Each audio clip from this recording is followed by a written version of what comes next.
తిరుపతి జిల్లా కాంగ్రెస్ పార్టీ నాయకులకు, కార్యకర్తలకు, సమన్వయకర్తలకు, అదేవిధంగా రాష్ట్ర స్థాయిలో ఉన్నటువంటి లీడర్లందరికీ కూడా నా హృదయపూర్వక నమస్కారం తెలియజేస్తున్నాను.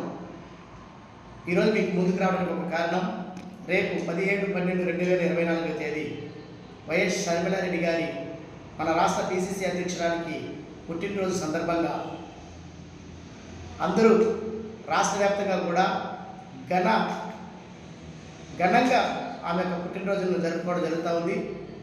అది మాత్రమే కాదు, తిరుపతి జిల్లాలో కూడా ప్రతి ఒక్క కార్యకర్తలు కావచ్చు, ప్రతి ఒక్క లీడర్లు కావచ్చు పాలు పంచుకొని అనేక మందిని పిలిపించుకొని ఈ యొక్క అమ్మగారి యొక్క జన్మదిన వేడుకలను ఘనంగా చేయాలని నేను సమన్వయకర్తలందరినీ కూడా, లీడర్ని, కార్యకర్తలందరినీ కూడా తెలియజేసుకుంటూ, వారి యొక్క సేవా కార్యక్రమం ఎదుట కూడా వారికి పండ్లు పంపిణీ కార్యక్రమం కావచ్చు, పేదవారికి బట్టలు ఇవ్వడం కావచ్చు, లేకపోతే మీకు తోచినటువంటిది ఏది చేయాలనుకుంటే దాన్ని చేయండి.